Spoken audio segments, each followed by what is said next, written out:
Hello hello hello hello hello.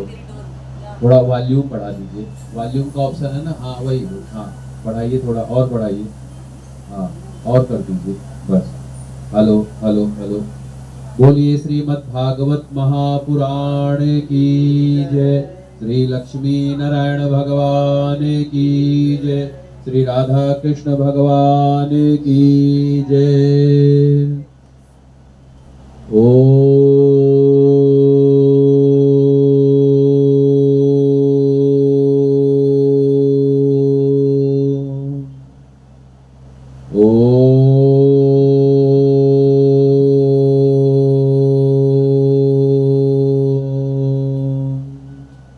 गजाननं भूतगणादिसेवितं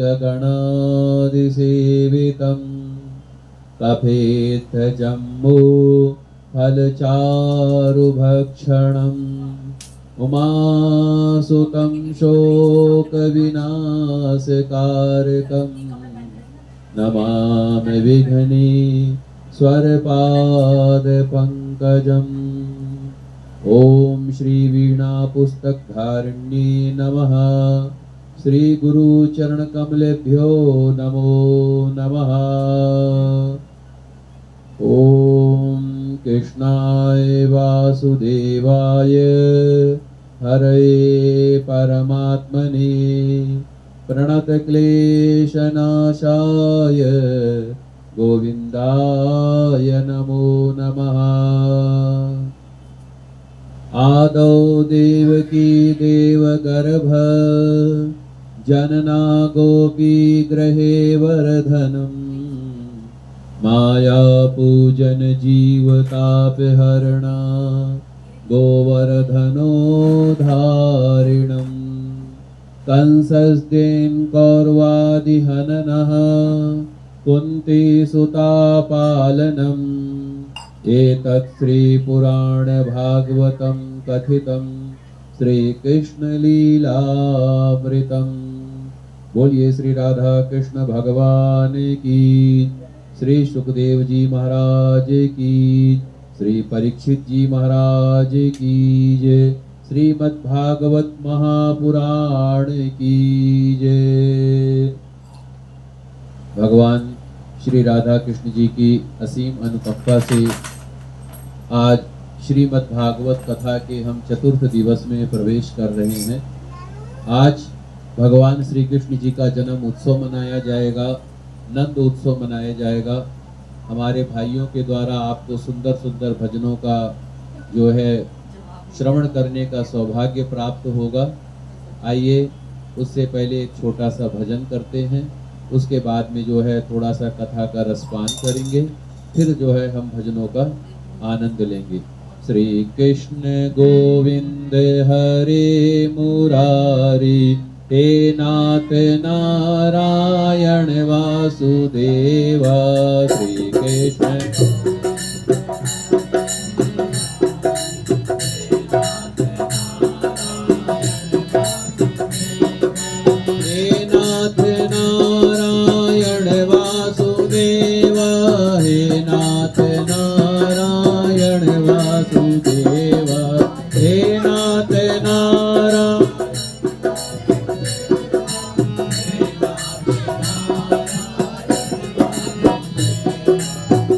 Krishna Govind हरे मुरारी, हे नाथ नारायण वासुदेवा।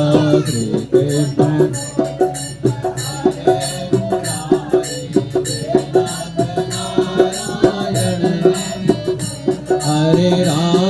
हरे राम राम राम हरे हरे, हरे राम राम हरे हरे, हरे कृष्ण कृष्ण कृष्ण हरे हरे, हरे कृष्ण कृष्ण कृष्ण हरे हरे, हरे राम राम राम हरे हरे, हरे राम राम हरे हरे, हरे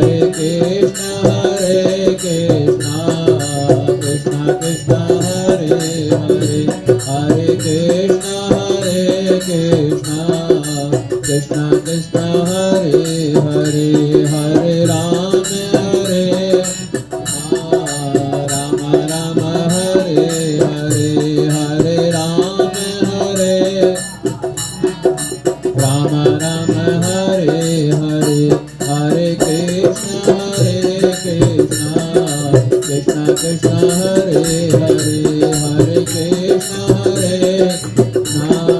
कृष्ण कृष्ण हरे हरे हरे राम राम राम हरे हरे हरे राम राम राम हरे हरे हरे कृष्ण बोलिए श्री राधा कृष्ण भगवान की, श्री लक्ष्मी नारायण भगवान की जय। हमने जो है कल की कथा में भगवान के भक्तों की महिमा और भगवान शिव जी का चरित्र और प्रभु श्री राम जी की अद्भुत लीला का कथा श्रवण करने का सौभाग्य हम सभी को प्राप्त हुआ था। आज की कथा में भगवान श्री कृष्ण जी की कथा, भगवान श्री कृष्ण जी का जन्म उत्सव और नंद उत्सव जो है हम लोग आज भगवान की कथा में मनाएंगे। और जैसे कि मैं कल कह रहा था कि हर व्यक्ति के जीवन में दो चीजें प्रमुख रूप से रहती हैं सभी के जीवन में, और उसका कभी अंत नहीं होता है, एक कथा का और एक व्यवसाय। तो इसीलिए हम सबको अपने जीवन में कथा को स्थान देना चाहिए। हम सबको हेलो हम सबको अपने जीवन में कथा को उचित स्थान देना चाहिए। और क्योंकि कथा एक मन को संतोष प्रदान करने वाला एक साधन है, मन को आनंद प्रदान करने वाला एक साधन है। हर व्यक्ति के जीवन में सुख और दुख एक ही चीजों पर टिका रहता है, और व्यक्ति जानता है, समझता है, पर मानने का प्रयास नहीं करता है। अगर वो मानने का प्रयास कर ले तो उसका तत्क्षण कल्याण हो जाए। मानने का क्या है? सुख दुख, हानि लाभ, जय पराजय, यश अपयश, ये सब कुछ जो है पहले से निर्धारित है हमारे जीवन में। जैसा कि मैंने पहले कहा था कि पहले प्रारब्ध रचा, पीछे रचा शरीर। तो पहले प्रारब्ध की रचना कर दी जाती है, पीछे जो है शरीर की रचना की जाती है। तो इसीलिए बुद्धि के द्वारा हम अपने अज्ञान को खत्म कर सकते हैं। और बुद्धि कैसे आती है? बुद्धि आती है भगवान के सत्संग से, भगवान की कथा से। और ये जो कथा है, इस कथा का दूसरा नाम है सत्संग। क्या नाम है? सत्संग। सत्संग का अर्थ क्या होता है? दूसरे की संगति, सज्जनों की संगति करना, अच्छों की संगति करना, उसी का नाम है सत्संग। गोस्वामी श्री तुलसीदास जी ने कहा है, बिनु सत्संग विवेक न होई, राम कृपा बिन सुलभ न सोई। जब तक राम जी की कृपा नहीं होती है तब तक आपको सत्संग की प्राप्ति नहीं हो सकती। और जब तक सत्संग की प्राप्ति नहीं होती तब तक हमारा दुख नहीं जाता है। और जब हमें सत्संग की प्राप्ति हो जाती है तो हमारा दुख खत्म हो जाता है। तो इसीलिए सत्संग की प्राप्ति होने से विवेक की प्राप्ति होती। विवेक क्या है? विवेक बुद्धि है। विवेक क्या है? बुद्धि है। जब व्यक्ति का दुख का समय आने वाला होता है तो सबसे पहले उसका एक संकेत भगवान देते हैं हम सबके जीवन में। जब दुख का समय आने वाला होगा, विनाश काले विपरीत बुद्धि, आपकी बुद्धि खराब हो जाएगी। आप शब्द, आपके बोलने के, आपके विचार खराब हो जाएंगे। वहीं से समझ लेना कि आपके दुख का समय प्रारंभ हो चुका है। और जब आपका सुख का समय आएगा तो आपकी बुद्धि में विचार पवित्र हो जाएंगे, आपकी बोली पवित्र हो जाएगी, आपका व्यवहार पवित्र हो जाएगा। तो इसीलिए बुद्धि की सबसे प्रमुख रूप से व्याख्या की गई। और बुद्धि कैसे आएगी? सत्संग से आएगी। अब ये जो श्रीमद् भागवत कथा हो रही है हमारे भाई के निमित्त हो रही है, उसको सदगति की प्राप्ति के लिए, मोक्ष की प्राप्ति के लिए। लेकिन जैसा कि आज भगवान श्री कृष्ण का जन्म उत्सव है, तो भगवान की कथा में कल हमने जैसे भगवान शंकर जी की कथा को श्रवण किया था, प्रभु श्री राम चरित्र का कथा श्रवण किया था, रामायण के बारे में हमको जो है आपको सुनने का अवसर मिला था। उससे पहले दिन हमने आपको कौन सी कथा सुनाई थी? भक्तों की कथा सुनाई थी, और जो है शरणागति, भगवान की शरणागति की कृपा सुनाई थी, और वाणी का प्रयोग कैसे करना चाहिए उसके बारे में बताया था, आदि अनेक विषयों पर।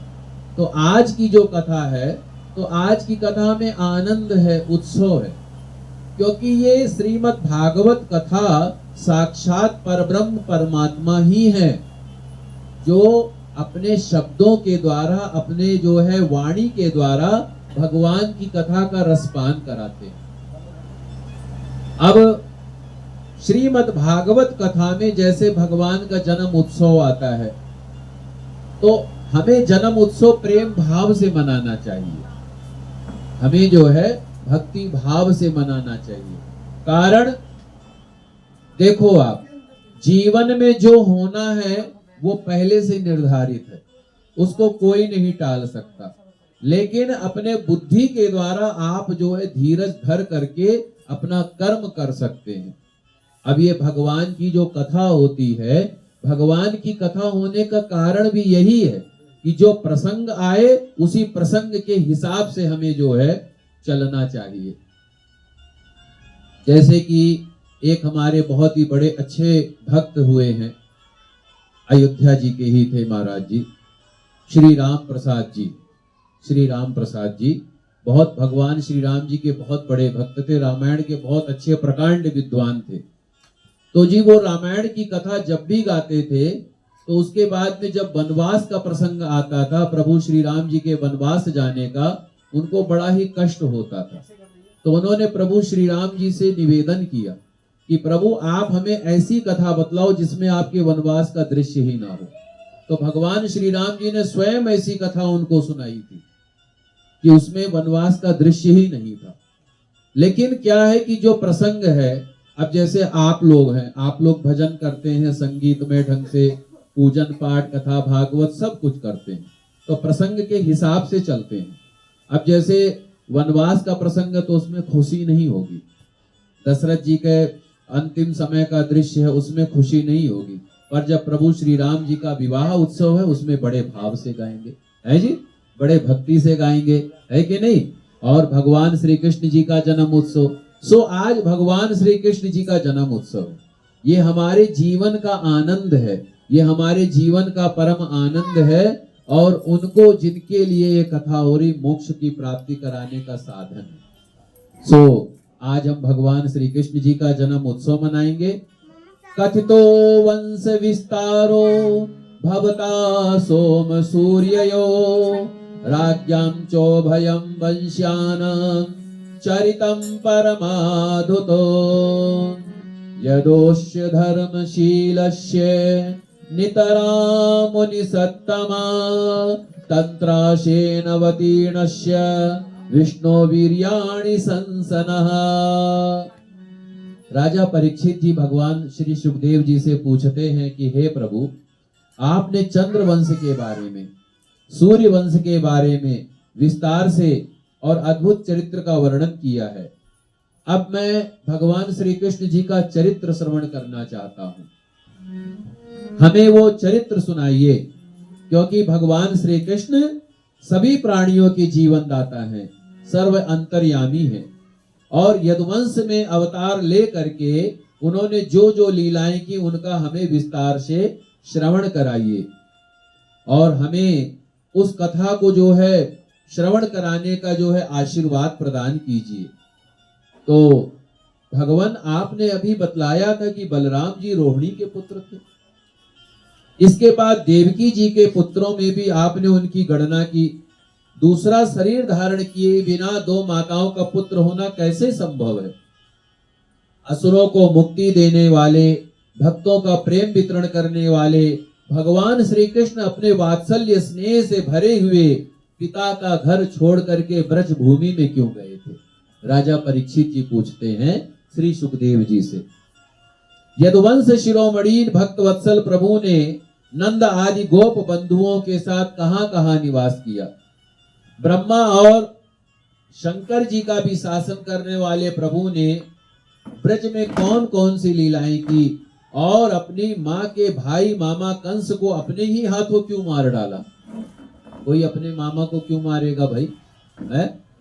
और वो मामा होने के कारण उनके द्वारा मारे जाने योग्य भी तो नहीं था, क्योंकि मामा भांजे का रिश्ता है। तो मनुष्याकार सच्चिदानंद विग्रह प्रकट करके द्वारकापुरी में भगवान श्री कृष्ण ने कितने वर्षों तक निवास किया? और तो और उन प्रभु की कितनी पत्नियां थी, है जी, कितनी पत्नियां थी।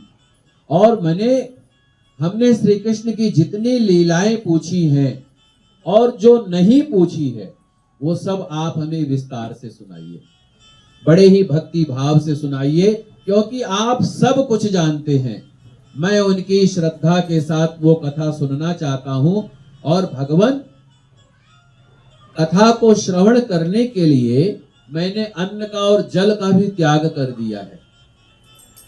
फिर भी असह्य भूख के कारण मैंने जो ऋषि के गले में मरे हुए सर्प को डाला था, इसका डर मुझे बिल्कुल भी नहीं है, क्योंकि जो आप मुझे कथा सुना रहे हैं उससे मेरे जो है तनाव, चिंता, परेशानी, दुख सब कुछ दूर होता जा रहा है। तो परीक्षित जी ने जब ये प्रश्न किया तब उसके बाद में कहते हैं, भगवान के प्रेमियों में अग्रण्य श्री सुखदेव जी महाराज ने परीक्षित से ऐसा प्रश्न सुनकर जो संतों की सभाओं में कहा गया था वो जो है उससे उनको बड़ा आनंद हुआ। श्री शुक उवाच सगम्यं वसिता बुद्धि स्तव राजर्षि सत्तमः वासुदेव कथायां ते यंचाता नैष्ठ कीरति। श्री सुखदेव जी ने कहा, आ जाइए इधर से, आ जाइए दर्शन करने। श्री सुखदेव जी ने कहा, भगवान की लीला रस के रसिक राजर्षि, तुमने जो कुछ हमसे प्रश्न किया है वो बहुत ही सुंदर है, आदरणीय है, क्योंकि भगवान श्री कृष्ण की लीला श्रवण करने से सभी को जो है भगवान की कृपा की प्राप्ति होती है।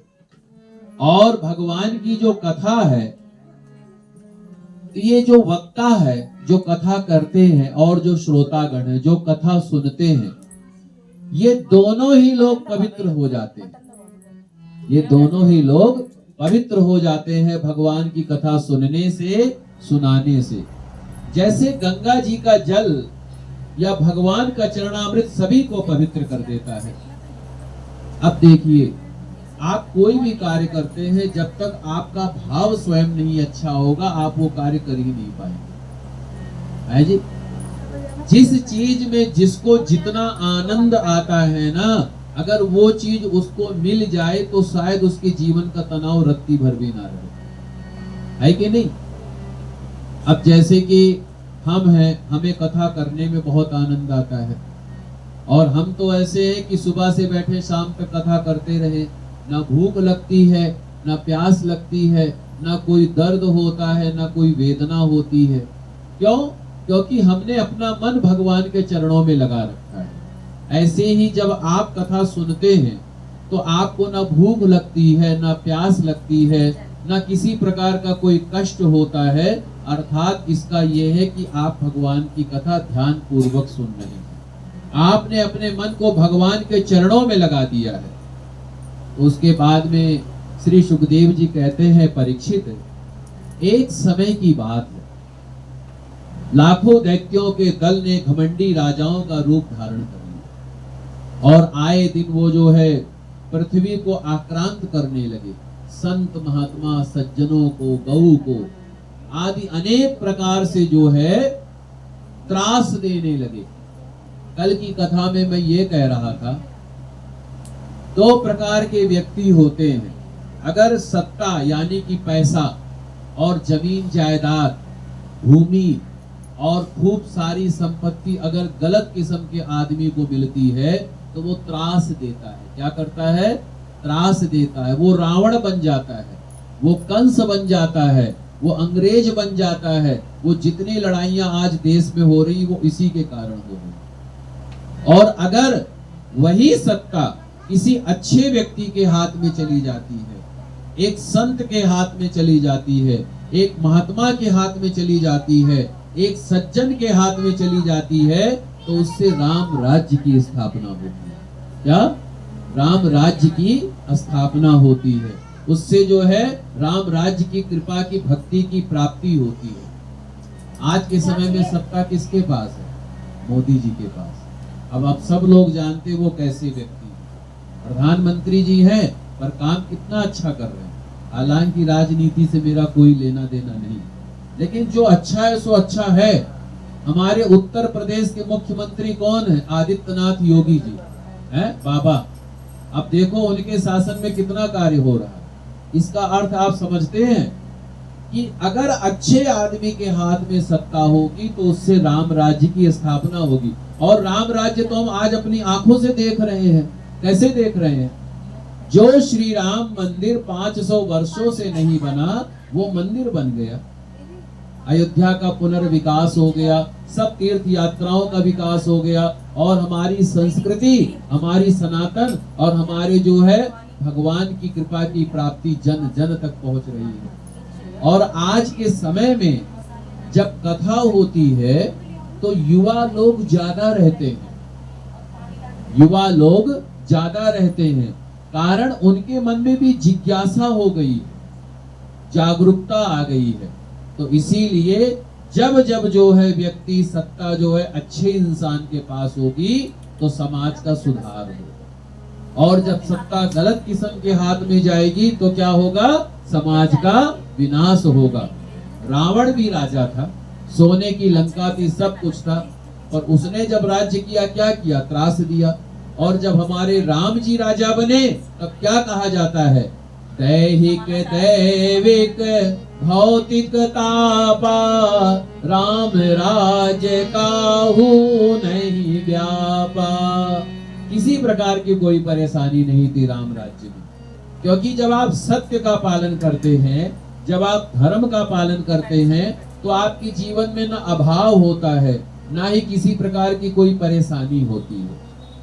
और अगर जीवन में परेशानी आती भी है, किसी तरीके का वो अभाव भी होता है, तो बुद्धि के द्वारा आप उसको टाल देते हैं, बुद्धि के द्वारा उसको आप विनिष्ट कर देते हैं। तो ये जो है प्रभाव होता है, क्योंकि जब भगवान की कृपा की प्राप्ति होती है तब कोई भी चीज जो है मुश्किल नहीं होती। जैसे जब भगवान श्री कृष्ण जी सारथी बने अर्जुन के, तो इतनी बड़ी महाभारत जीत ली है जी, इतनी बड़ी महाभारत जीत ली। तो कहने का अर्थ क्या है? भगवान को अपना सारथी बनाओ, तभी हमारे जीवन का कल्याण हो सकता है। अब जी सारे दैत्य जो थे, कई प्रकार के दैत्य थे, उन्होंने जो है पृथ्वी को आक्रांत कर दिया। तो पृथ्वी माता उन राक्षसों के आक्रांत से व्यथित होकर के, दुखी होकर के, और भगवान के पास गए हैं। और भगवान के पास जाके पृथ्वी माता ने गौ का रूप धारण किया, और गौ का रूप धारण करके भगवान के पास गए, और वहां पर सभी देवता, भगवान शंकर जी, ब्रह्मा जी, सभी जो है भगवान विष्णु जी के क्षीर सागर में गए हैं, और वहां पर जाकर के भगवान की स्तुति करते हैं, प्रार्थना करते हैं। क्या? तत्र गत्वा जगन्नाथ देव देव वृषा कपिम पुरखम पुरुख सूक्तेन उपतस्थे समाहिता। भगवान देवताओं के भी आराध्य देव हैं, अपने भक्तों की समस्त अभिलाषाओं को पूर्ण करने वाले हैं। और जब उन्होंने कई प्रकार से सभी देवताओं ने और पृथ्वी माता ने और शंकर जी, ब्रह्मादि देवताओं ने जब भगवान की कई प्रकार की स्तुति की, तो भगवान ने जो है दर्शन दिया और दर्शन दे करके कहा कि तुम लोग दुखी मत हो, व्यथित मत हो, अति शीघ्र ही मैं जन्म ग्रहण करूंगा। और परीक्षित, प्रजापतियों के स्वामी भगवान ब्रह्मा जी ने देवताओं को इस प्रकार आज्ञा दी और जब भगवान का संदेशा हुआ तो ब्रह्मा जी ने सभी देवताओं को भगवान का संदेशा सुनाया और कहा कि तुम लोग व्यथित मत हो, अति शीघ्र ही भगवान वहां पर जो है आएंगे और वहां पर आकर के तुम सभी के कष्टों को दूर करेंगे। तो इस तरीके से अब उसके बाद में प्राचीन काल में यदुवंशी राजा था सूरसेन, वो मथुरापुरी में रह करके सूरसेन मंडल का राज्य शासन करते थे। और एक बार की बात है, मथुरा में सूर्य के पुत्र वसुदेव जी विवाह करके अपनी नवविवाहिता पत्नी देवकी के साथ घर जाने के लिए रथ पर सवार हुए। तो उग्रसेन का जो लड़का था वो कंस था। उसने अपने चचेरी बहन देवकी को प्रसन्न करने के लिए उसके साथ घोड़ों की रास पकड़ ली। वो स्वयं भी रथ हाँकने लगा, यद्यपि उसके साथ सैकड़ों सोने के बने हुए रथ चल रहे थे। अब देवकी के जो पिताजी थे देवक जी थे, अपनी पुत्री पर उनका बड़ा प्रेम था। कन्या को विदा करते समय उन्होंने उसे सोने के हार से अलंकृत करके 400 हाथी, 15,000 घोड़े, 1800 रथ और सुंदर सुंदर वस्त्राभूषणों से भूषित 200 सुकुमारी दासियां दहेज में दी। विदाई के समय वर वधु के मंगल के लिए एक साथ ही शंख, तुरही, मृदंग, कुदम्बिया बजने लगी। मार्ग में जिस समय घोड़ों की रास पकड़कर कंस रात हाँक रहा था, उसी समय आकाशवाणी हुई और बोले कि अरे मूर्ख, जिसको तू रथ में बैठा कर लिए जा रहा है उसकी 8वें गर्भ की संतान तुझे मार डालेगी। कंस बड़ा पापी था, उसकी दुष्टता की सीमा नहीं थी, वो भोज वंश का कलंक ही था। आकाशवाणी सुनते ही उसने तलवार खींच ली और अपनी बहन को चोटी पकड़ करके उसे मारने के लिए तैयार हुआ। वो अत्यंत क्रूर तो था ही, पाप कर्म करते करते निर्लज्ज भी हो गया था। उसका ये काम देखकर महात्मा वसुदेव जी उसको शांत करते हुए बोले। वसुदेव जी ने कहा कि राजकुमार, आप भोज वंश के होनहार वंशधर और अपने कुल की कीर्ति को बढ़ाने वाले हैं। बड़े बड़े शूरवीर आपकी गुणों की सराहना करते हैं।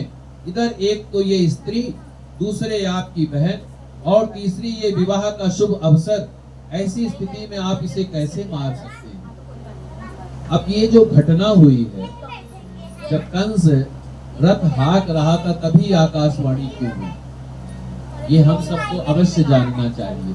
क्यों हुई? क्योंकि जो दुष्ट होता है, जब उसकी दुष्टता का घड़ा भरता है तभी भगवान उसको दंड देते हैं। हमसे किसी ने कहा था कि जो पाप कर्म करते हैं वो लोग ज्यादा बढ़ते हैं, वो लोग उन्नति ज्यादा करते हैं, आप ही ने कहा था। और जो लोग अच्छा काम करते हैं वो लोग कष्ट पाते हैं। तो वो इसलिए करते हैं क्योंकि भगवान उनको पहले लेवल पे दिखाते हैं। अब जैसे कोई अपराधी है, अब उस अपराधी को दंड कैसे दिया जाएगा? जब उसका कोई अपराध प्रकट होगा तभी तो दंड दिया जाएगा, कि बगैर अपराध प्रकट हुए दंड दिया जाएगा। तो भगवान ये जगत को दिखाते हैं कि देखो, जो तुम करते हो उसका तुम्हें दंड अवश्य भोगना है, इसको कोई टाल नहीं सकता है। अब कंस बड़ा पापी था, बड़ा अत्याचारी था, जगत को त्रास देता था, लेकिन भगवान एक लीला करवाना चाहते। वो चाहते तो एक अंश मात्र से भी सब कुछ ठीक कर देते, लेकिन वो एक नर लीला के द्वारा ये कार्य करवाना चाहते थे। उसको दिखलाना चाहते थे कि भैया तुमने क्या अपराध किया है, तो इसका तुम्हें दंड मिलेगा। तो इसीलिए ऐसा जो है ये ऐसी घटना हुई आकाशवाणी के द्वारा। और जब ये घटना हुई तो उसी समय कंस जो है, जो अपनी बहन को इतना सम्मान, इतना प्यार, अपने हाथ से स्वयं रथ हाँक रहा था, वही एक क्षण ही के बाद अपनी बहन को मारने के लिए उद्यत हो गया। अब बताइए, ये एक महापापी की जो है कि अब कहते हैं कि वसुदेव जी कहते हैं क्या कहते हैं, श्लाघनीय गुणा सूरे भवान भोज्य शस्करा सा कथम भगनी हन्यात् स्त्रिया मुद्र पवर्णी। वसुदेव जी ने कहा कंस से कि महाराज, आप तो भोज वंश के होनहार वंशधर हैं, अपने कुल कीर्ति को बढ़ाने वाले हैं। अब जो मैं आपको एक कथा सुनाता हूं कि जब व्यक्ति के विपत्ति का समय आता तो सबसे पहले धीरज रखना चाहिए। जो अपने धीरज को त्याग देता है, जो अपने धैर्य को त्याग देता है, वो कभी सुखी नहीं हो सकता। इसीलिए कहा गया है, धीरज धर्म मित्र अरुनारी आपद काल परखिए चारी। सबसे पहले धीरज, फिर धर्म के ऊपर भरोसा होना चाहिए, मित्र नारी। वसुदेव जी ने उन स्थितियों को भांपते हुए ऐसा कहा, सत्य बात बोली कि बोले कि अभी ये जो संकट सामने आ गया है, इस संकट को टालना है, इस संकट को खत्म करना है। सो उन्होंने कंस से ये बात बोली। क्या बोली कि इधर एक तो ये स्त्री, दूसरे आपकी बहन, तीसरे ये विवाह का शुभ अवसर, ऐसी स्थिति में आप इसे कैसे मार सकते हैं। और उसके बाद में वसुदेव जी ने कई प्रकार से कंस को जब समझाया है और जब कई प्रकार से कंस को कहा है, तब उसके बाद में कंस उनकी बात को बड़े ही अज्ञानता के कारण समझ रहा है, ज्ञान के द्वारा नहीं समझ रहा है। उसको अपने मृत्यु का भय है कि ये देवकी की जो 8वीं संतान होगी, उसके द्वारा मेरा संहार होगा, उसके द्वारा मेरा वध होगा। ऐसी जो है, जब उसको ये डर सता रहा था, तब वसुदेव जी जब कई प्रकार से सब समझाते हैं, तब उसके बाद में कहते हैं, परीक्षित, इस प्रकार वसुदेव जी ने प्रशंसा आदि कई प्रकार से कंस को बहुत समझाया, पर वो तो क्रूर राक्षसों का अनुयायी था। अब उसका संग कैसा था? बुरे लोगों का संग था, राक्षसों का संग था। तो जैसा रंग वैसा संग, इसीलिए उसने अपने घोर संकल्प को नहीं छोड़ा। बोले कि कुछ भी हो जाए, मैं अपनी बहन का वध अवश्य करूंगा। जब जो है वसुदेव जी ने कंस का विकट हठ देखा, यानी जिद देख ली, अब ये किसी प्रकार नहीं मानेगा, तब वो इस निश्चय पर पहुंचे। क्या पहुंचे? उन्होंने कहा कि ठीक है, आपको देवकी के 8वें गर्भ से जो है डर है ना, तो मैं प्रतिज्ञा करता हूं, मैं संकल्प करता हूं कि मैं देवकी के हर पुत्र को आपको ला करके दे दूंगा, अब आप जो चाहे सो कर। ऐसा जो है जब वसुदेव जी ने जो है, और क्यों कहा? क्योंकि वो संकट को टालने के लिए, उन विकट परिस्थितियों को टालने के लिए कहा। तो उसके बाद में जो है कंस उस बात पर माना है, और उसके बाद में कंस जानता था कि वसुदेव जी सत्य प्रतिज्ञ हैं, झूठ नहीं बोलते हैं, और अपनी बात से जो है पीछे नहीं हटेंगे। तो उनकी बात को समझ करके और उसके बाद में वो हंसते हुए बोला। क्या बोला? बोला कि ठीक है वसुदेव जी, आपने जो बात कही है सो तो ठीक है।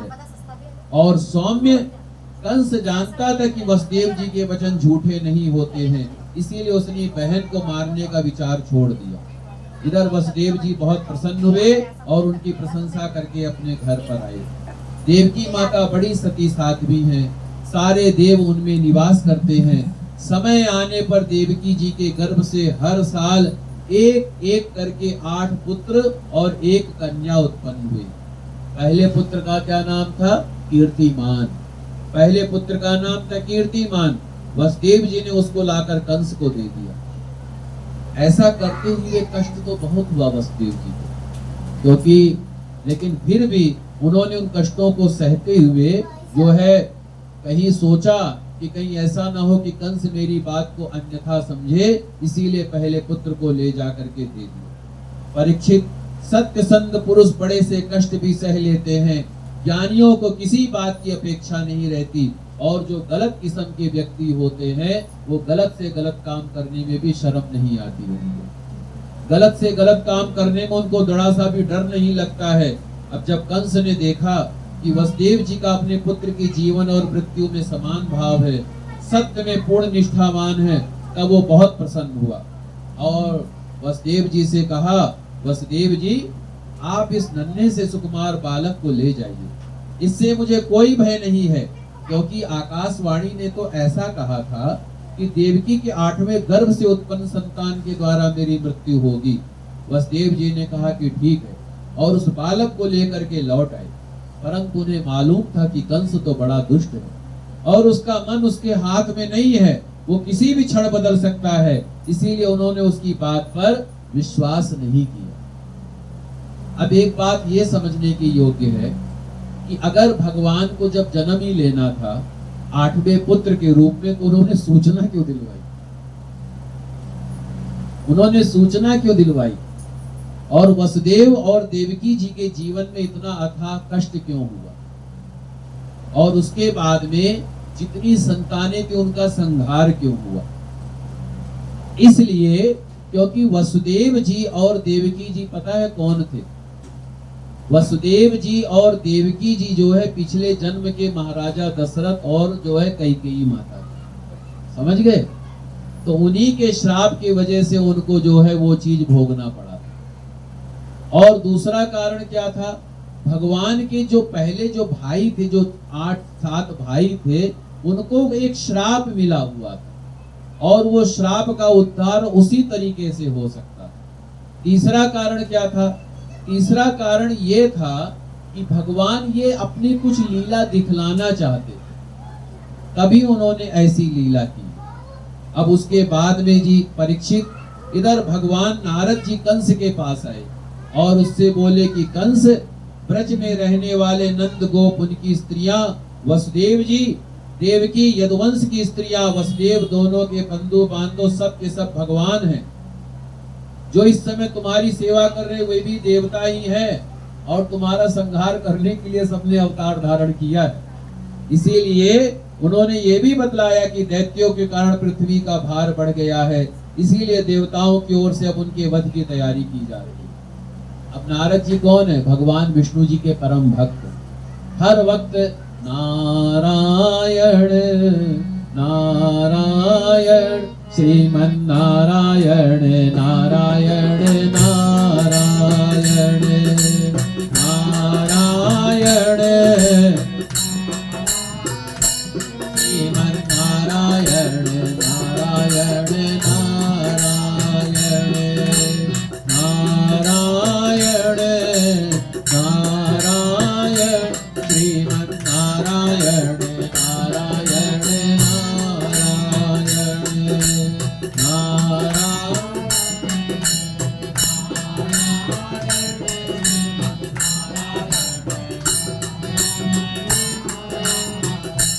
लक्ष्मी नारायण लक्ष्मी नारायण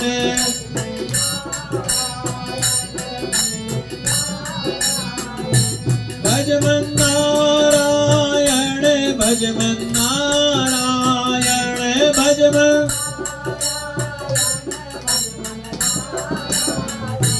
श्रीमन नारायण श्रीमन नारायण श्रीमन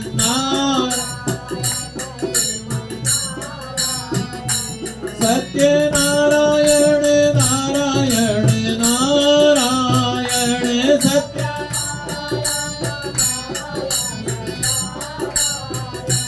भजमन नारायण भजमन नारायण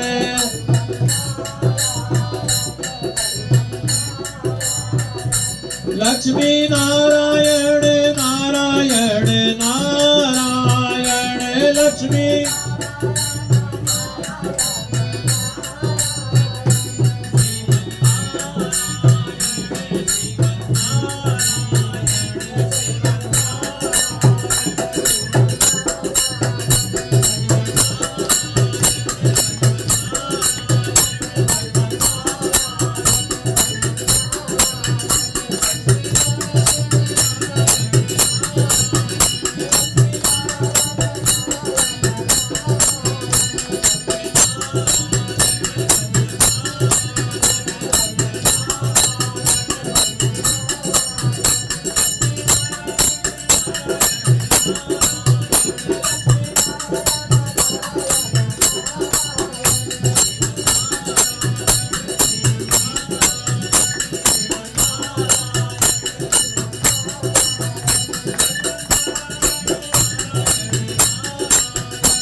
श्री लक्ष्मी नारायण भगवान के, श्री राधा कृष्ण भगवान के।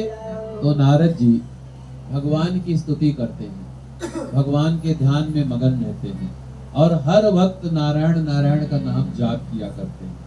अब नारद जी ने संदेशा इसलिए दिया था कंस को क्योंकि वो चाहते थे कि उन पुत्रों का उद्धार हो, और दूसरा भगवान की भी ऐसी लीला थी। कई लोग कहते हैं कि अगर कोई इधर की बात उधर, उधर की बात इधर करता, भैया ये नारद है। अरे भैया वो नारद की बात नहीं, नारद जी को तो आप यूं ही बदनाम करते हैं। नारद जी तो भगवान के परम भक्त हैं। भगवान का जो संदेशा होता है वो नारद जी जा करके उस संदेशा को कहलवाते हैं, और जो प्रभु की जो लीला होती है उसमें अभूतपूर्व योगदान देते हैं नारद जी। जैसे कि मैंने आपको कहा है कि जो पापी व्यक्ति होता है उसका जब पाप बढ़ेगा तभी तो दंड मिलेगा, और जब पाप नहीं बढ़ेगा तो दंड कैसे मिलेगा। यही कारण है जो गलत किस्म का व्यक्ति होता भगवान उसको बढ़ाते हैं, कहते और बढ़ो और बढ़ो और बढ़ो और बढ़ो, और जब बढ़ता है तो एक ही बार में कल्याण कर देते हैं। अब तो इसीलिए कंस के पाप को बढ़ाने के लिए, कंस के अत्याचारों को उजागर करने के लिए, कंस के आक्रांत को उजागर करने के लिए नारद जी जाते हैं कंस के पास, और कंस को ऐसा संदेशा देते हैं कि कहते एक गुलाब का फूल है, अब उस फूल से एक पत्ती निकाल लो तो दूसरी पत्ती कैसे पता चलेगा, सारी पत्तियां तो एक समान है, चाहे कोई भी पत्ती तोड़ो। तो कंस को जब इस प्रकार से समझाते हैं तब कंस को जो है निश्चय हो जाता है। क्या कहता है कि हाँ, देवकी का जो 8वां गर्भ है उसी से मेरा संहार होगा। और जब नारद जी कहते हैं कि विष्णु भगवान स्वयं वो रूप धारण करके तुम्हारा संहार करेंगे, तब कंस को ये निश्चय हो जाता है। और जब निश्चय हो जाता है तब उसने क्या किया, तुरंत आदेश दिया। इसीलिए गलत किस्म के व्यक्ति का कभी भरोसा नहीं करना चाहिए। अगर वो बड़ी अच्छी अच्छी बातें बोलता है ना, मीठी मीठी बातें बोलता है, तो समझ लेना तुम्हारे साथ कोई कपट कर रहा है। क्योंकि जो गलत किस्म का व्यक्ति होता है, चोर डकैत और जो है किसी को मारने पीटने वाला, किसी के ऊपर अत्याचार करने वाला, वो कभी ठीक हो ही नहीं सकता है, वो कभी ठीक हो ही नहीं सकता है। उससे आप ठीक होने की उम्मीद करना हमारी मूर्खता है। इसीलिए गलत व्यक्ति से दूर रहना चाहिए। अब दूर रहने का अर्थ थोड़ी है कि भैया मतलब कि अगर वो सामने पड़ गया है तो फिर जो है भागो, नहीं, मन से उसको निकाल दो, और मन से निकाल करके मिले तो जय श्री राम हाल चाल लो, बाकी अपना काम से काम रखो, ज्यादा भूलो मिलो मत। क्योंकि जो गलत किस्म का व्यक्ति है वो कभी भी आपको हानि पहुंचा सकता है, कभी भी आपको हानि पहुंचा सकता है। हमारे जीवन में बनने और बिगड़ने का सिर्फ संग ही कारण होता है। मैं ही हूं, अगर मैं आज कुछ करता हूं तो मेरे जीवन में संग का प्रभाव है और कुछ नहीं है। मेरे जीवन में संग का प्रभाव है, क्योंकि जब मैं पैदा हुआ तो अभी मैं रास्ते में बात कर रहा था कि शंख घंटी बज रहे थे, मुझे साधुओं का संग मिला, संतों का संग मिला, ब्राह्मणों का संग मिला, अच्छों का संग मिला, सो मैं आज यहाँ पर हूँ। ऐसे ही अगर आप भी अच्छी संगति करोगे तो जीवन में बढ़ोगे आगे। अब मान लो आप तो अच्छे हो पर दूसरा बुरा है, आपका समाज ऐसा नहीं है जैसा आप उम्मीद करते हो, तो आप क्या विभीषण जी नहीं बन सकते। लंका निश्चर निकर निवासा, यहाँ कहाँ सज्जन कर वासा, मन मोह तरक करे कपिल आगा, ते ही समय विभीषण जागा, राम राम ते सुमरन कीना, हृदय हरस कपि सज्जन चीना। सो विभीषण जी भी बन जाने में क्या है, अरे आप अपना काम से काम रखो, मिलो जुलो, पर अंदर से जो प्रेम है वो प्रेम निकाल दो, वो प्रेम निकाल दो। जो गलत किस्म का व्यक्ति होता है उससे दूर रहना चाहिए, क्योंकि जो मूर्ख व्यक्ति होता है, गलत किस्म का व्यक्ति होता है, ना तो उसका जो है प्रेम ही अच्छा होता, ना ही गुस्सा ही अच्छा होता, दोनों ही हानि होती है, दोनों में ही हानि होती है। सो कंस ने यही काम किया। थोड़ी देर, कुछ समय पहले तो उसको बड़ा ही प्रेम आ रहा था, पर जब नारद जी समझा करके गए हैं तब उसकी बुद्धि खराब हो गई और उसने तुरंत वसुदेव और देवकी जी को तुरंत जो है जेल में डलवा दिया और हथकड़ी बेड़ी लगवा करके उनको कैद में डाल दिया। और देवकी माता से जो जो पुत्र होते गए, कंस बड़े निर्दयता पूर्वक, बड़े ही जो है अलग दृष्टि से उन सभी का संहार करता गया। उसे हर बार ये शंका बनी रहती थी कि नारद जी ने जो बात बतलाई थी कि फूल की कोई भी पत्ती तोड़ो फूल तो वही है, तो उसी को समझ करके उसने जो है एक एक करके माता देवकी के सभी पुत्रों का संहार कर दिया। और उसके मन में डर था कि दूसरा बालक है कहीं कृष्ण इसमें ना आ जाए, तीसरा बालक है कहीं कृष्ण इसमें ना आ जाए। अब आप पता है कंस से हम सब एक बात सीख सकते हैं, मैं सीखता हूं। क्या बात है? हम जब गलत होते हैं ना, हम जब कोई पाप करते हैं ना, तो सबसे पहले हमारी आत्मा ही कचोटती है। क्या? सबसे पहले हमारी आत्मा ही धिक्कारती है। और जब आप कोई गलत काम करते हो तो स्वयं आप डरे रहते हो, सामने वाला नहीं डरता है। समझ गए आप? स्वयं आप डरे रहते हो, हर वक्त डर लगा रहता है। अब जो गलत किस्म का व्यक्ति, मान लो उसने अरबों रुपया कमा लिया, मान लो, और खूब सारी भूमि जमीन जायदाद सब इकट्ठा कर ली, और उसको ये डर लगता कहीं कोई रास्ते में मेरे को गोली न मार दे, कहीं कोई मेरे को यहाँ मेरे साथ अहेतुक ना हो जाए, कोई मेरे घर में घुस के ना मार दे, कोई ऐसा ना कर दे, वैसा ना कर दे, डर लगा रहता है उसको। जो गलत किस्म का व्यक्ति है उसको डर लगा रहता है, चाहे हो कुछ ना, पर डर लगा रहता है। पर जो सच्चा व्यक्ति होता है उसको डर नहीं रहता है, उसको डर नहीं रहता। जैसे कि संत है, दो प्रकार के संत हैं। एक महात्मा जी हैं जिनके पास खरबों रुपया है, कई सारे आश्रम हैं, लाखों शिष्य हैं, पर जब वो महात्मा जी रात्रि को सोते हैं तब उनको जो है नींद नहीं आती है। भगवान के परम भक्त, पर चैन की नींद नहीं आती। एक महात्मा जी दूसरे हैं, शाम को खाने का भी ठिकाना है, कोई व्यवस्था नहीं, आगे पीछे कुछ नहीं है।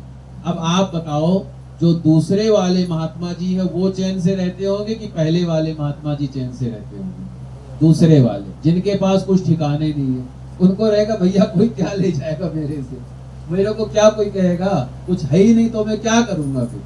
और जो पहले वाले महात्मा जी है, इसीलिए मैं कहता हूं जीवन में भौतिकता की चीजें होनी आवश्यक। सबको, हम सब लोग भाग रहे हैं, सबके सब लोग भाग रहे हैं, और ऐसे भाग रहे हैं जैसे भेड़ की तरीके से भाग, आसमान गिरा सब भाग रहे हैं। मैंने पहली क्लास में एक कहानी पढ़ी थी, जब मैं पहली क्लास में था, कि उसमें जी एक कहानी आती है कि क्या कहते हैं, पक्षी होता है, वो पेड़ के नीचे बैठा होता, नारियल अचानक गिरता है तो उसको लगता आसमान गिरा, तो वो आगे भागता, दूसरे जानवर मिलते, बोले भाई क्यों भाग रहे हो, बोले आसमान गिरा है भागो। तीसरा जानवर मिलता, चौथे, सब कहते भैया क्यों भाग रहे हो, बोले आसमान गिरा है भागो, हम सबके ऊपर संकट आएगा। फिर जाकर के शेर मिलता है तो बोले भैया क्यों भाग रहे हो सारे के सारे लोग, बोले आसमान गिरा। उसने डांट के कहा कहाँ गिरा, बोले उसने कहा था, बोले फिर उसने कहा था। ऐसे कहते कहते कई जन के नंबर, बोले उसने कहा था, जाके देखा तो वहां एक नारियल गिरा था, तो सब के सब यूं ही भाग रहे थे। तो कहने का अर्थ क्या है कि हम सब लोग जीवन में भाग रहे हैं, पर हमें पता नहीं हम भाग क्यों रहे हैं। कोई पैसे के पीछे भाग रहा है, कोई स्त्री के पीछे भाग रहा है, कोई संतान के पीछे भाग रहा है, कोई विद्या के पीछे भाग रहा है, कोई नाम के पीछे भाग रहा है, कोई यश के पीछे भाग रहा है, और कोई किसी को दुखी करने के लिए भाग रहा है, कोई किसी को त्रास देने के लिए भाग रहे हैं हर कोई, पर किसी को पता नहीं हम भाग क्यों रहे हैं। भाग रहे हैं, बस भागे जा रहे हैं, भागे जा रहे हैं, पर ये नहीं पता हम भाग क्यों रहे हैं। तो उसका अर्थ ये बतलाया गया है कि हमें परम शांति इन्हीं के चरणों में मिलती है। हम जैसे हम लोग हैं, पंडित जी हैं, मैं हूं, आप लोग हैं, अपनी बात करता हूं, हम लोग भगवान की कथा में रहते हैं अधिकतर, रहते हैं, मंदिर में रहते हैं, आरती करते हैं भगवान का। आपने कहा आप पूजा पाठ भी करते हैं, है ना, आप भी भगवान के भजन कीर्तन में रहते हैं, पंडित जी भी रहते हैं, मैं भी रहता हूँ। पर अपने आप से पूछिए, अपने हृदय से पूछिएगा, आज रात को जा करके जब सोएंगे तो थोड़ी देर अपने मन से मंथन कीजिएगा, क्या आपको साक्षात भगवान के दर्शन हुए इतने दिनों तक भजन करने के बाद? क्या भगवान की कृपा की प्राप्ति हुई? क्या भगवान का साक्षात्कार हुआ? मुझे हुआ, इनको हुआ, आपको हुआ? शायद नहीं हुआ। क्यों नहीं हुआ? क्योंकि हम भगवान का भजन तो कर रहे थे, पर हमारे मन में पिपासा थी कि हमें धन कमाना है। हम कथा तो कर रहे हैं, पर हमारे मन में पिपासा है कि हमें पैसा कमाना है। हम पाठ तो कर रहे हैं, जाप तो कर रहे हैं, पर हमारे मन में ये पिपासा, हम बहुत बड़े कथावाचक बने, बहुत बड़े विद्वान बने, लाखों लोग हमारी कथा सुनने के लिए आए। तो ये हमारे मन में जिज्ञासा है। तो जब अगर ये जिज्ञासा रहती है तो कभी भी उसको भगवान की प्राप्ति नहीं हो सकती। आपको धन्यवाद देना चाहिए कि भगवान ने आपको ये मौका दिया है, आपको ये मौका दिया है कि आप भगवान की कथा कहने का अवसर दिया है और आपको सुनने का अवसर दिया है। आप बड़े भाग्यशाली हैं कि भगवान का भजन करने का आपको मौका मिला है। तो एक बार तो आप संसार के लिए भजन सुनाते हैं, एक बार अपने गोविंद को भी अकेले में भजन सुना दीजिएगा। अपना जो पद है, जो अपनी जो लाइनें हैं, उन लाइनों को भगवान को भी सुना दीजिएगा। और मैं जो कथा कर रहा हूँ, अपनी कथा भगवान को सुना दूंगा, तो हमारा कल्याण हो जाएगा। ऐसे ही आप सब हैं, आप सब भी एक बार अपना इनको बना के देख लीजिएगा, एक बार इनको अपना समझ लीजिएगा, आपका भी कल्याण हो जाएगा। तो कहने का अर्थ क्या है कि हम सब लोग भाग रहे हैं, हम सब लोग भाग रहे हैं, पर हमें ये नहीं पता इसका अंत कहाँ पर है। और मैं कहना चाहूंगा कि हमारा अंत इनके पास में है, शुरुआत भी, अंत भी, बीच में भी। तो जो पापी किस्म का व्यक्ति होता है उसको हर वक्त डर सताता रहता है, कहीं कोई मार ना दे, कहीं कोई कुछ कर ना दे। ऐसे ही कंस जो है हर वक्त डरा डरा सा रहता था कि किसी न किसी बालक में कहीं कृष्ण ना आ जाए। तो जो है, जब व्यक्ति को अपना स्वार्थ, जो स्वार्थी व्यक्ति होता है ना, जो दुष्ट किस्म का व्यक्ति होता है, जो गलत किस्म का व्यक्ति होता है, वो अपना स्वार्थ साधन करने के लिए, अपने आप को ऊंचा बनाने के लिए, अपने आप को अच्छा रखने के लिए अपने माँ की हत्या कर देता है, अपने पिता की हत्या कर देता है, अपने भाई की हत्या कर देता है, अपने बंधुओं की हत्या कर देता है, अपने इष्ट मित्रों की हत्या कर देता है। जो गलत किस्म का व्यक्ति होता है उसको ये नहीं दिखता है कि परिवार, देश, समाज, ये नहीं दिखता है, वो सिर्फ अपने स्वार्थ साधन में लगा रहता है। तो कंस भी ऐसा था, और उसको जब डर था तो कंस बड़ा बलवान था। उसने जो है कई दुष्ट राजाओं को जो है अपने जो है मित्र बना लिया, और अपने पिता को जो है कैद करके जेल में डलवा दिया और स्वयं शासन करने लग गया। तो ये जो है कंस का जो है बड़ा ही अत्याचार था। और एक तो वो बड़ा बली, दूसरा मगध नरेश जरासंध की उसे बहुत बड़ी सहायता थी। और उसके जो मित्र थे, कंस के जो मित्र थे, जो साथी थे, कौन थे? प्रलंबासुर, बकासुर, चाणूर, तृणावृत, अघासुर, मुष्टिक, अरिष्टासुर, त्रिविद, पूतना, केसी, धेनुक, बाणासुर, भौमासुर, सभी राजा उसके सहायक थे। इस तरीके से वो सभी को जो है त्रास देने लगा, सभी को जो है कष्ट देने लगा। और जो वहां की प्रजा थी वो ऊपर ऊपर से तो कंस के साथ रहते, पर अंदर अंदर से उससे जो है बड़ी ही ईर्ष्या रहती, ये बड़ा दुष्ट राजा आ गया है। तब एक एक करके कंस ने 6 बालक मार डाले। तब देवकी जी के गर्भ से 7वें गर्भ के रूप में भगवान के अंश स्वरूप शेष जी आए हैं, और आनंद स्वरूप शेष जी के गर्भ में आने के कारण देवकी को स्वाभाविक ही बड़ी प्रसन्नता हुई। परंतु कंस शायद मेरे 7वें बच्चे को भी मार डाले, ऐसा देवकी जी ने सोचा। उनको बड़ा कष्ट हुआ, तो उनका और भी कष्ट बढ़ गया चिंता के कारण। अब भगवान ने देखा कि मुझे ही अपना सब कुछ समझने वाले यदुवंशी कंस के द्वारा कई प्रकार से सताए जा रहे हैं। तब उन्होंने अपनी योग माया को आदेश दिया। क्या दिया आदेश? कि हे देवी कल्याणी, तुम ब्रज में जाओ, और वो प्रदेश ग्वालों और गौओं से सुशोभित है। वहां नंद बाबा के गोकुल में वसुदेव जी की पत्नी रोहिणी निवास करती हैं।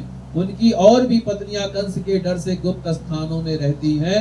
इस समय मेरा वो अंश जिसे शेष जी कहते हैं, उनको जाकर के देवकी के उदर के गर्भ में स्थित है, उन्हें वहां से करके निकाल करके रोहिणी के उदर में पहुंचा। योग माया के द्वारा ये आदेश हुआ। अथाहमंस भागेन देवक्या पुत्रता शुभे प्रापास्मीत यशोदाया नंद पत्न्या भविष्यति। कल्याणी, अब मैं अपने समस्त ज्ञान बल आदि अंशों के साथ देवकी का पुत्र बनूंगा और तुम नंद बाबा की पत्नी यशोदा के गर्भ से जन्म लेना। तुम लोगों को मुंह मांगा वरदान देने में समर्थ होगी। या देवी सर्वभूतेषु मातृ रूपेण संसिता नमस्तस्यै नमस्तस्यै नमस्तस्यै नमो नमः। तुम समस्त प्रकार की अभिलाषाओं को पूर्ण करने वाली होगी और सभी भक्त तुम्हारी विभिन्न प्रकार से तुम्हारी पूजा करेंगे। पृथ्वी में लोग तुम्हारे लिए बहुत से स्थान बनाएंगे और कोई तुम्हें दुर्गा माता बोले, कोई भद्रकाली, कोई वैष्णवी, कोई चंडिका, कोई कृष्णा, कोई माधवी, कोई नारायणी आदि अनेक नामों से तुम्हारी जो है स्तुति करेंगे, प्रार्थना करेंगे। अब देवकी के गर्भ में से खींचे जाने के कारण शेष जी को लोग संसार में संघर्षण भी कहते हैं और लोक रंजन के कारण राम कहते हैं। और जो बलवानों में सबसे ज्यादा श्रेष्ठ थे इसीलिए उनको बलभद्र भी कहते हैं, बलराम भी कहते हैं। जब भगवान ने इस प्रकार आदेश दिया तब योग माया ने जो आज्ञा कहकर स्वीकार किया और वो पृथ्वी लोक में चली आई। अब भगवान ने जैसा कहा था वैसा ही योग माया ने किया। जब योग माया ने देवकी के गर्भ को ले जाकर के रोहिणी के उदर में रख दिया तब जो मथुरावासी बड़े ही व्यथित हुए, आपस में कहने लगे कि बेचारी देवकी का वो गर्भ तो नष्ट ही हो गया। भगवान भक्तों को अभय करने वाले हैं, वे सर्वत्र सभी रूपों में हैं, उन्हें कहीं भी आना जाना नहीं है। इसीलिए वे वसुदेव जी के मन में अपनी समस्त कलाओं के साथ प्रकट होते हैं। उनमें विद्यमान रहने पर भी अपने को अव्यक्त व्यक्त कर दिया। भगवान की ज्योति को धारण करने वाले वसुदेव जी सूर्य के समान तेजस्वी हो गए। भगवान के लिए कोई भी कार्य जो है कठिन नहीं है, ये तो सब उनकी लीला है, सब उनकी जो है एक लीला शक्ति है। सो अपनी लीला शक्ति के द्वारा कई प्रकार का रूप धारण करते हैं। आइए अब भगवान जो है देवकी माता के गर्भ में प्रविष्ट होते हैं और सभी देवता भगवान की स्तुति करते हैं। आप भी अपने भजनों के द्वारा भगवान की सुंदर सुंदर स्तुति जो है हम लोग करेंगे, उसके बाद में आगे की कथा होगी। बोलिए श्री राधा कृष्ण भगवान की, श्री लक्ष्मी नारायण भगवान की जय।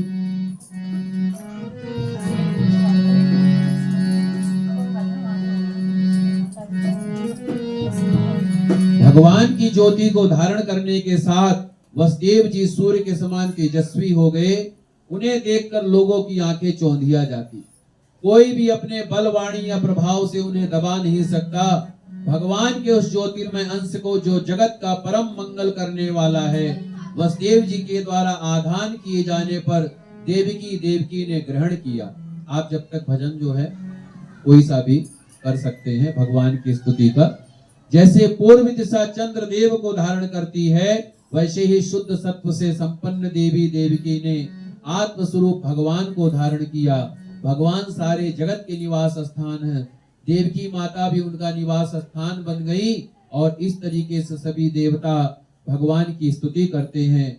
और आइए हम सब भी एक भजन के द्वारा भगवान की स्तुति करें। नारायण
की जय। श्री लक्ष्मी नारायण भगवान की जय। श्री राधा कृष्ण भगवान की। बहुत ही सुंदर भजन। आइए अब अभी आप जो है भगवान श्री कृष्ण जी का प्राकट्य उत्सव का एक बहुत ही सुंदर भजन जो है, जब तक आइए हम भगवान की स्तुति करते हैं, जब तक आप जो है भजन जो है एक जो है भगवान के प्राकट्य का, भगवान श्री कृष्ण जी का जब प्राकट्य जन्म उत्सव का एक बहुत ही सुंदर भजन।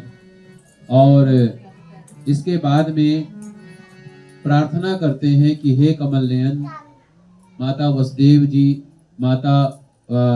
वसुदेव जी, माता देवकी जी भगवान की स्तुति करते हैं कि हे कमल नयन, जो आपके चरण कमलों की शरण नहीं लेते और आपके प्रति भक्ति भाव से रहित होने के कारण जिनकी बुद्धि शुद्ध नहीं है, वे अपने को झूठ मूठ मुक्त मानते हैं, वास्तव में तो वे बद्ध ही हैं। और आपके मन वाणी के द्वारा आपके ही स्वरूप का अनुमान मात्र होता है। आप उनके द्वारा साक्षी हैं आपके गुण, जन्म और कर्म आदि के द्वारा आपके नाम और रूप का निरूपण नहीं किया जा सकता। फिर भी हे प्रभु, आपके भक्त जन आपका साक्षात्कार करते हैं, और ये तो बड़े सौभाग्य की बात है कि हम लोग आपके सुंदर सुंदर चिन्हों से युक्त चरण कमलों के द्वारा विभूषित पृथ्वी को देखेंगे और स्वर्ग लोक को भी आपकी कृपा से कृतार्थ देखेंगे। प्रभु, आप अजन्मा हैं। यदि आपके जन्म के कारण संबंध में हम कोई तर्क ना करें तो यही कह सकते हैं कि ये आपकी एक लीला विनोद है। और इस प्रकार जो है भगवान कहते हैं कि इस प्रकार जो है स्तुति माता देवकी जी करती हैं। श्री शुक उवाच इताभीष्टं पुरुखं यद्रूपमनिदं यथा ब्रह्मेशानो पुरोधाय देवा प्रतियदुर्वयम्। माता देवकी कहती हैं, वसुदेव जी कहते हैं कि प्रभु, आपने जैसे अनेकों बार मत्स्य का रूप धारण किया, हविग्रीव का, कच्छप का, नरसिंह का, वराह का, कंस का, हंस का, राम का, परशुराम जी का और वामन अवतार धारण करके हम लोगों की तीनों प्रकार से रक्षा की है, वैसे ही आप इस बार भी पृथ्वी का भार हरण कीजिए। हे यदुनंदन, हम आपके चरणों में वंदना करते हैं। अब उसके बाद में भगवान स्वयं कहते हैं कि हे माता, ये बड़े सौभाग्य की बात है कि आपकी कोख में द्वारा हमें जन्म जो है हम ले रहे हैं। हम स्वयं पुरुषोत्तम अपने ज्ञान, बल आदि अंशों के साथ पधारे हैं। अब आप कंस के भय से तनिक भी मत डरिए।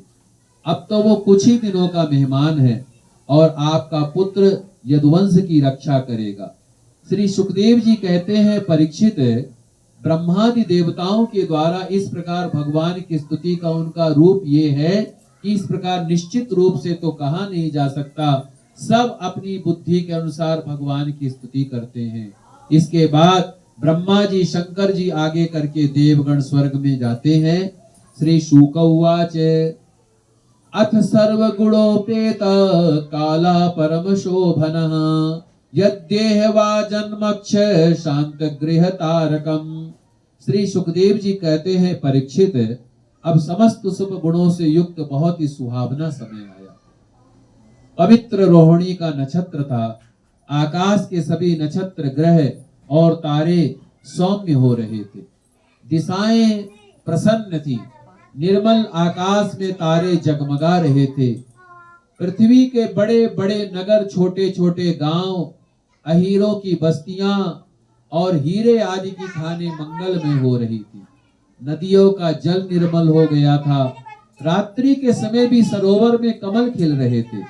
वन में वृक्षों की पंक्तियां रंग बिरंगे पुष्पों के गुच्छों से लद गई थी। कई पक्षी चक रहे थे, कई भौरे गुनगुना रहे थे।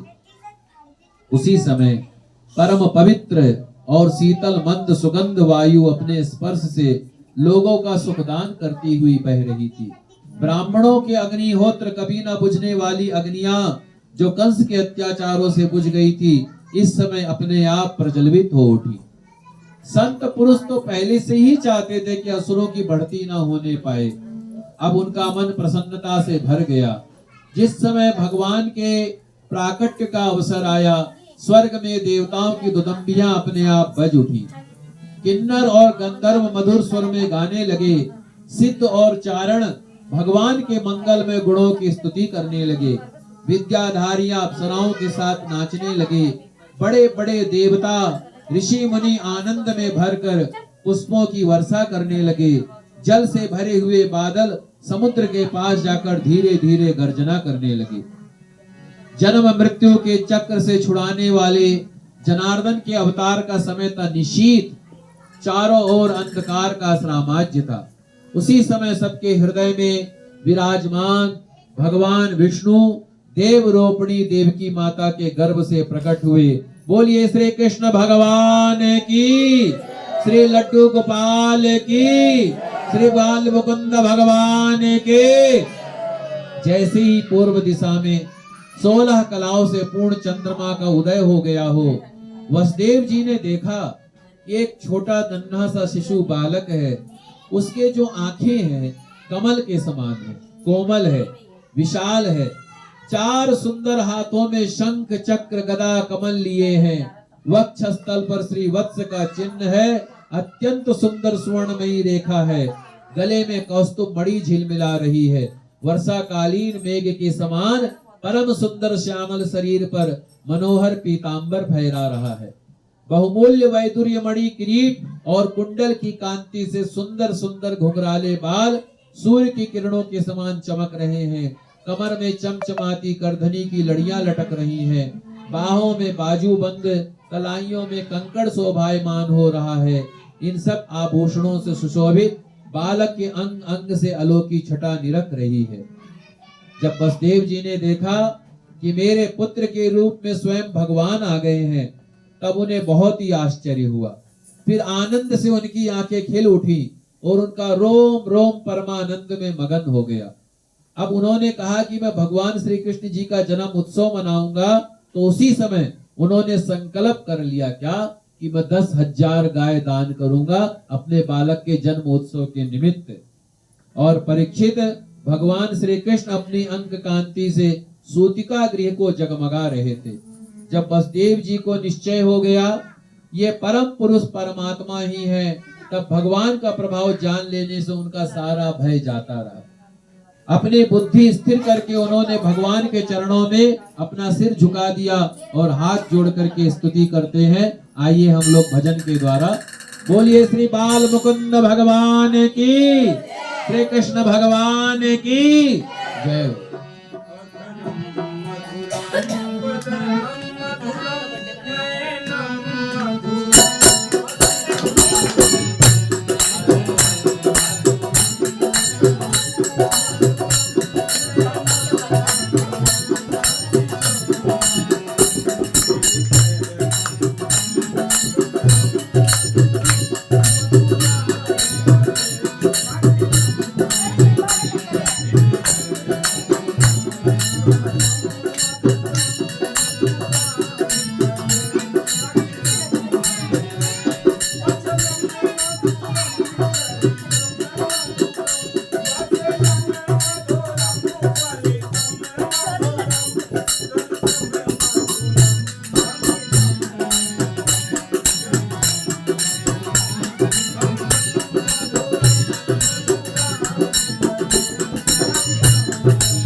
भगवान की जय, लाल की जय।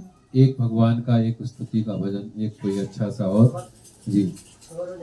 हाँ हाँ हाँ हाँ, बढ़िया हो जाए, बहुत आनंद आएगा। बहुत बढ़िया, बहुत बढ़िया। आइए, उसके बाद में हम जब तक 2 मिनट कथा कर रहे हैं, आप एक भजन ढूंढ लें अपना। तो वसुदेव जी भगवान की कई प्रकार की स्तुति करते हैं।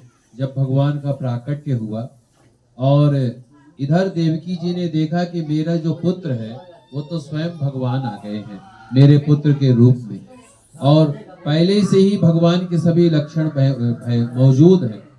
तब उन्हें कंस से कुछ डर मालूम हुआ, परंतु वे बड़े भाव से मुस्कुराती हुई भगवान की स्तुति करती हैं।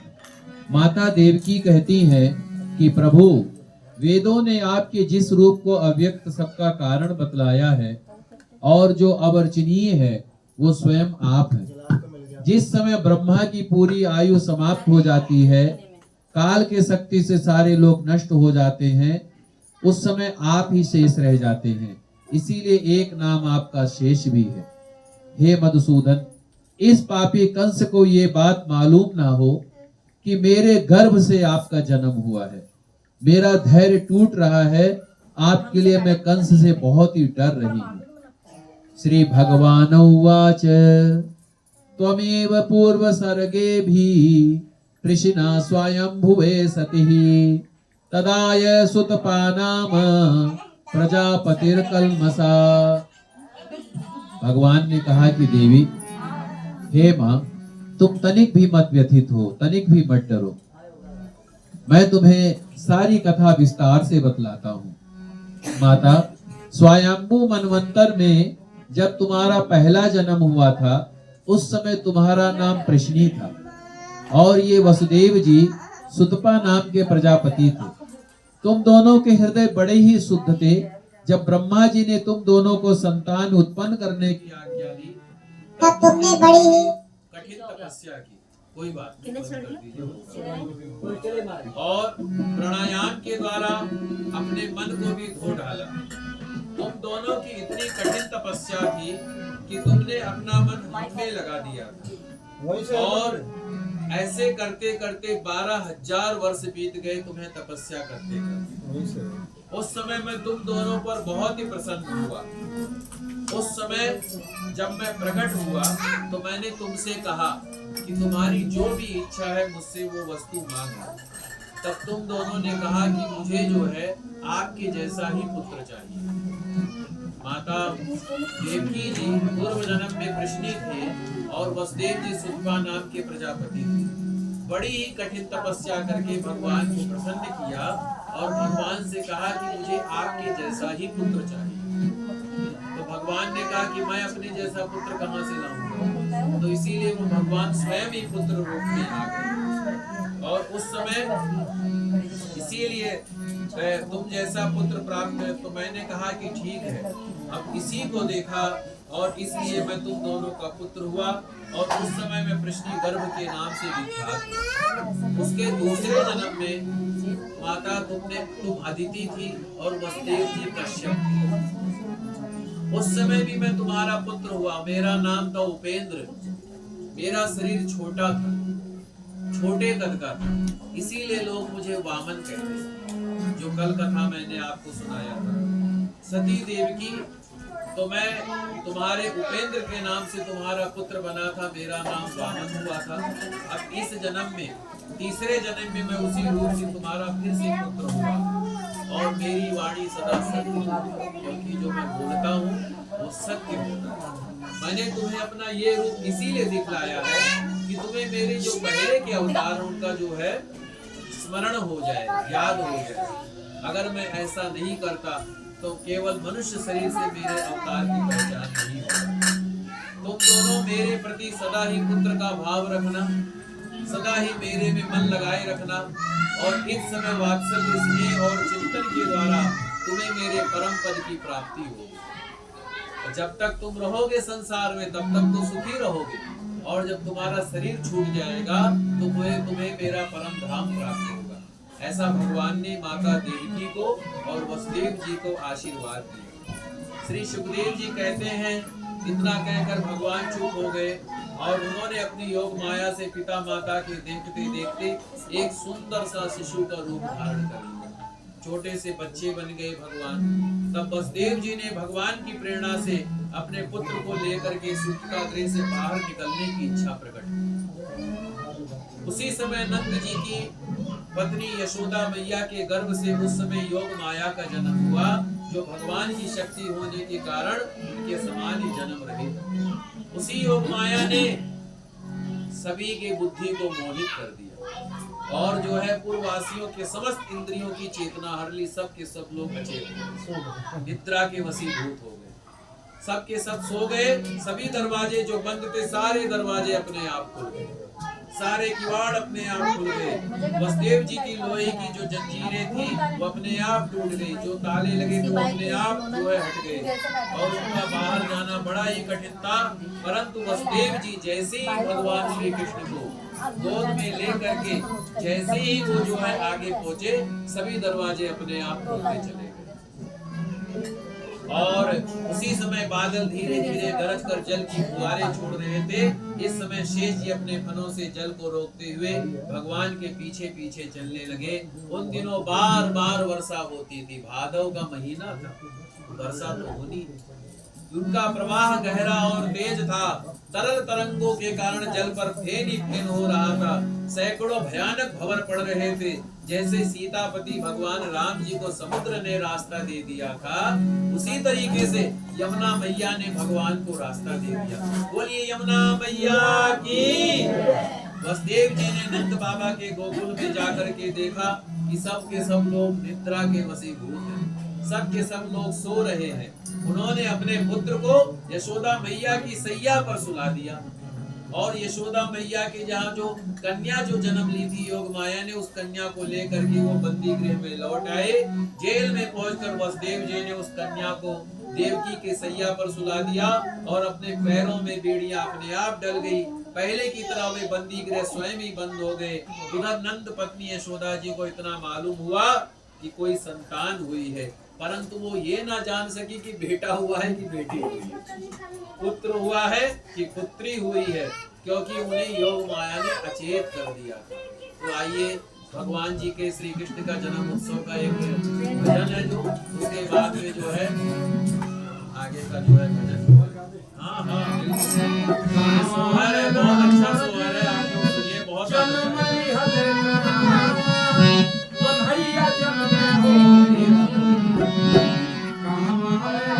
Hello hello hello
Thank you.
Hello, बोलिए श्री कृष्ण भगवान की जय, श्री राधा कृष्ण भगवान की।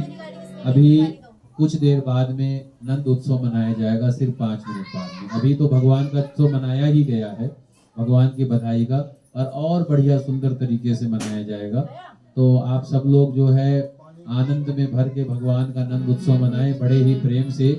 इधर जब कंस को जो है पता चला कि देवकी का 8वां गर्भ जो है कन्या उत्पन्न हुई है, तो वो तुरंत ही कोतूहल हो गया और वहां जाकर के कन्या को जैसे ही उसने खींचा, तैसे ही उसके मन में ना कोई पीड़ा ना कोई दर्द, और कन्या का जैसे ही उसने जो है शिला पर जैसे ही जो है संहार करना चाहा, उसी समय वो कन्या कोई साधारण कन्या नहीं थी, स्वयं जगन माता महामाया थी। उन्होंने रूप जगन माता ने दर्शन दिया और कहा कि अरे दुष्ट, तू ऐसे ही जो है ना दुष्टता किया कर, और तुझको मारने वाला तो कहीं और पैदा हो चुका है।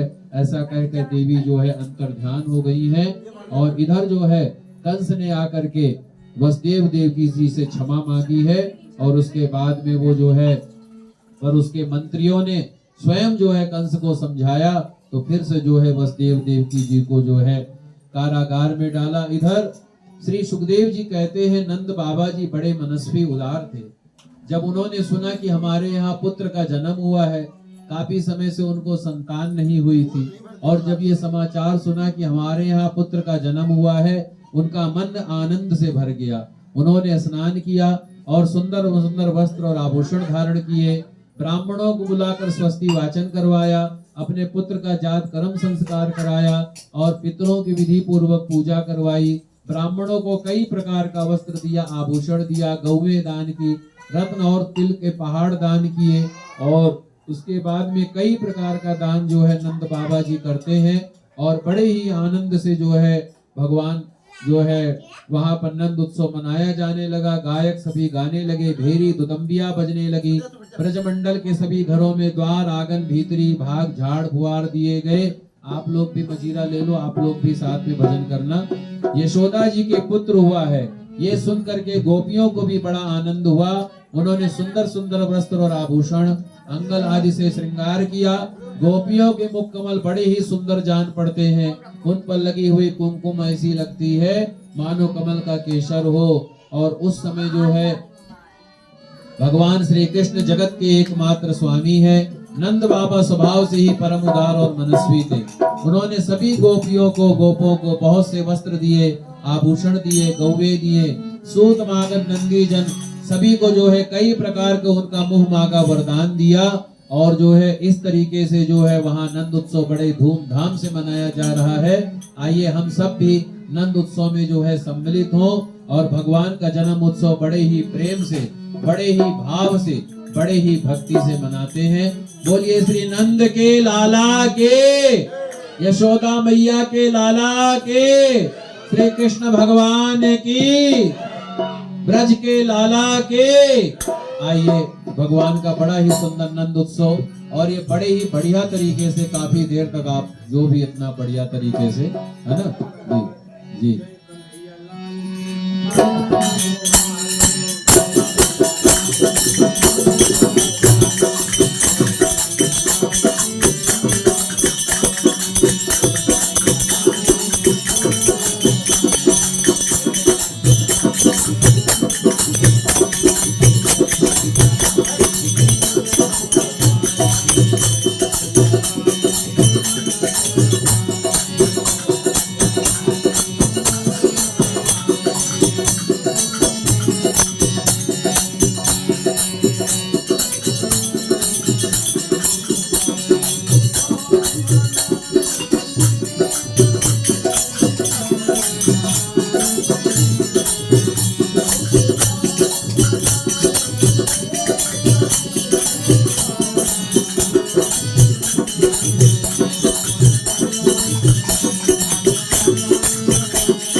है।